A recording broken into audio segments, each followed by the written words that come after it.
সরস্বতী পুজোর বাজার করতে বেরিয়েছি, প্রচুর ভিড়। কি সুন্দর সরস্বতী ঠাকুর, একদম হোয়াইট কালারের, হাঁসের উপর বসে আছে। আর এগুলো খুব বড় ঠাকুর আর কি, মানে এগুলো পুজোর প্যান্ডেলে আর কি নিয়ে যাওয়া হয়। দারুণ লাগছে। আর এবছরে সরস্বতী পুজো আর ভ্যালেন্টাইন্স ডে একই দিনে পড়েছে, তো বাঙালির প্রেমের দিন আর ইংরেজি প্রেমের দিন একই দিনে পড়েছে।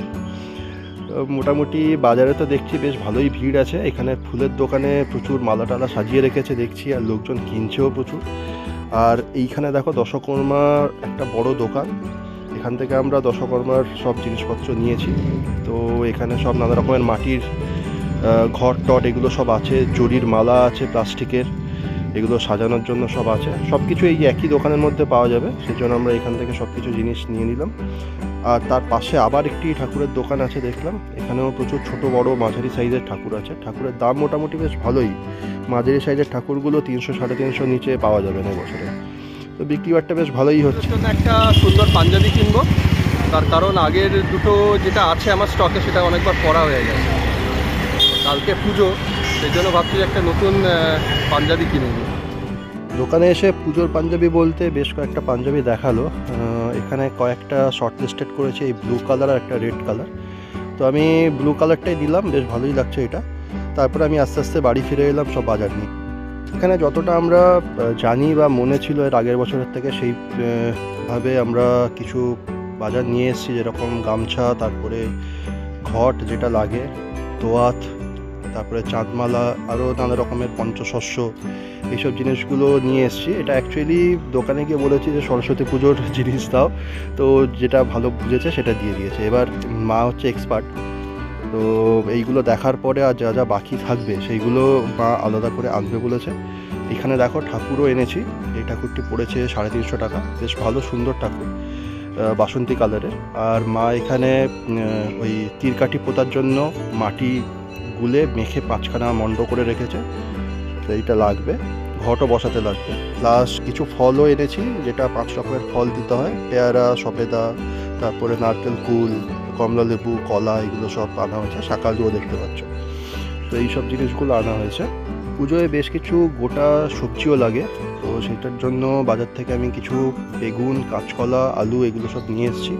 আর ঘটে বসানোর জন্য একটা শীষ ডাব নিয়ে এসেছি। শীষ ডাবের কি দাম বলছে 20 টাকা, আমি তো নিয়ে এসেছি, প্রথমে 40 টাকা বলছিল, তো দরদাম করে ওর কাছে যেহেতু একটাই ছিল ওই জন্য একটু কমের মধ্যে দিয়েছে। মারাত্মক দাম, যাই হোক। আর মা অলরেডি মোটামুটি ঠাকুরের সব বাসন যেগুলো লাগবে সেগুলো সব মেজে পরিষ্কার করে বের করে রেখেছে। আর এখানে দেখছো যে তীরকাঠি এনেছি, আর ধুনো টুনো জ্বালানোর জন্য নারকেলের ছোবড়া। বাড়ি ফেরার পরে আবার আমাকে একটু বাজারে যেতে হলো বাড়ির কাছে, কারণ হলুদ রঙের পেপার আনতে হবে, নুপুকে নিয়ে বেরোল। কি নিয়েছো? রং কাগজ। রং কাগজ নিয়েছো? বাড়ি যাবে? তোমরা তো মোটামুটি সবাই জানো যে পুজোর সময়, বিশেষ করে সরস্বতী পুজো বা লক্ষ্মী পুজোতে বামুন ঠাকুরকে পাওয়া খুবই চাপের ব্যাপার। অথচ সে অনেক কায়দা করে আর কি একটি বামুন ঠাকুরকে বলে রেখেছে, সে আবার সকাল 6টায় টাইম দিয়েছে। সেই জন্য মা সন্ধ্যের সময় থেকেই ঠাকুরকে সাজানোর কাজ শুরু করে দিয়েছে। তো এখানে দেখছো কিছু ফল টল এগুলো সব ঝুড়িতে এনে রেখেছে, বেশ কিছু জিনিস মা এনে রেখেছে আলাদাভাবে। তো এখানে ঘটে দেওয়ার জন্য মালা, তারপরে এমনি ঠাকুরকে সাজানোর জন্য যে গলায় মালা দেওয়া হয় সেই মালা, এগুলো সব এনেছে। খুচরো ফুল এনেছে, তো এইগুলো সব দেখছো যে প্লাস্টিকের মধ্যে রাখা আছে। আর এই যে পিঁড়ির ওপর বসানো হয়েছে, এটাও কিন্তু একটা হলুদ রঙের রং পেপার যেটা এনেছি সেটা দিয়ে কিন্তু তার উপরে বসানো হবে ঠাকুরকে। তো এইসব জিনিসগুলো মা করবে।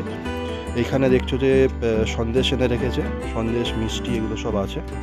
আজকের প্রজেক্টের কাজ শেষ করার পরে আমি যখন গেলাম তখন দেখি যে মা মোটামুটি সাজিয়ে ফেলেছে পুরো। এখানে দেখছো তীরকাঠি পোতা হয়ে গেছে, তারপরে গলায় মালা দেওয়া হয়ে গেছে, ঠাকুরের উপরে সুন্দর একটা পাখা দিয়েছে। এগুলো সব অতসী কিনেছে। সুন্দর একটা সাদা বড় একটা ফুল দিয়েছে, বাহ বেশ ভালোই লাগছে দেখতে, খুব সুন্দর করে সাজিয়েছে। তারপরে তীরকাঠির উপরে যে দড়িগুলো পরানো হয়, জানি না এগুলোকে কি বলে, লাল সুতো মনে হয়, সেগুলো পরিয়ে দিয়েছে। প্লাস নুপুর এখানে পেন্সিল বক্স আর ওর যে পড়ার বই সেগুলো এনে রেখেছে। সব প্রায় মোটামুটি একদম রেডি করে দিয়েছে। 5 রকমের ফল দিয়ে দিয়েছে, ঘট বসানোর জন্য মাটি দিয়ে দিয়েছে, তারপরে ধান টান সব রেখে দিয়েছে। বামুন ঠাকুর এসে শুধু ঘরটা প্রতিষ্ঠা করবে আর চাঁদমালা পরাবে, তারপরে পুজো করবে, এইটুকুই মানে কাজ আর কি। সব কিছু একদম প্রায় রেডি করা আছে, কারণ আগেই বললাম যে সকাল 6টার সময় টাইম দিয়েছে। মোটামুটি অতসী আর মা তো 4টে থেকে উঠে পড়বে, কারণ ফল টল এইগুলো সব তো কাটতে হবে, এইগুলো করতেও টাইম লাগে। এখানে দেখছো তো ঘটের মধ্যে আমের পল্লব দেওয়া আছে, পঞ্চপ্রদীপ সাজানো আছে, তারপরে ঘটের উপর যে শীষটাপ দেবে সেটার উপরেও মঙ্গল চিহ্ন এঁকে এগুলো সব তৈরি করে রেখেছে। যাকগে, মোটামুটি এটা 2nd বছর। আমাদের অনেক দিন সরস্বতী পুজো বন্ধ ছিল, তারপরে নুপু যখন হাতে খড়ি হলো তারপর থেকে সরস্বতী পুজো স্টার্ট হয়েছে। আগের বছর স্টার্ট হয়েছে, এটা 2nd বছর।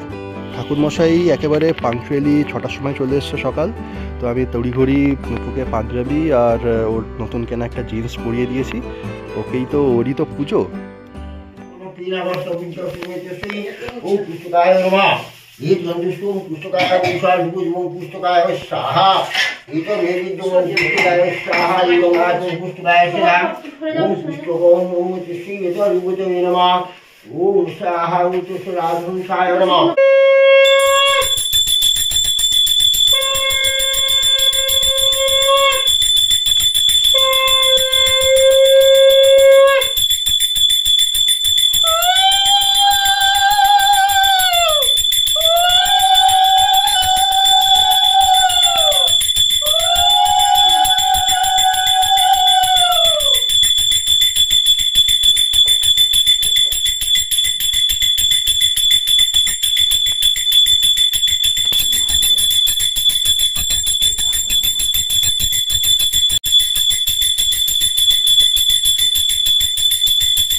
পুজো শেষ হয়ে গেল, নুপু, মা আর অতসী পুষ্পাঞ্জলি দিয়েছে। পুজো শেষ হয়ে যাওয়ার পরে ঠাকুরমশাই বললেন যে কালকে আবার উনি আসবেন, ঘরটাকে বিসর্জন দিতে হবে। আজকে আমি ছুটি নিয়েছি, আমাদের আরও আজকে 3.5 প্ল্যান আছে, তো সেটা আপকামিং ভিডিওতে তোমরা দেখতে পাবে। যদি এই ভিডিওটা ভালো লেগে থাকে তাহলে অবশ্যই লাইক, কমেন্ট আর শেয়ার করো, আর প্লিজ চ্যানেলটাকে সাবস্ক্রাইব করে দিও। সবাই খুব আনন্দ করো, সুস্থ থাকো, ভালো থাকো। আজকের জন্য টাটা, দেখা হচ্ছে তোমাদের সাথে নেক্সট ব্লগে। বাই।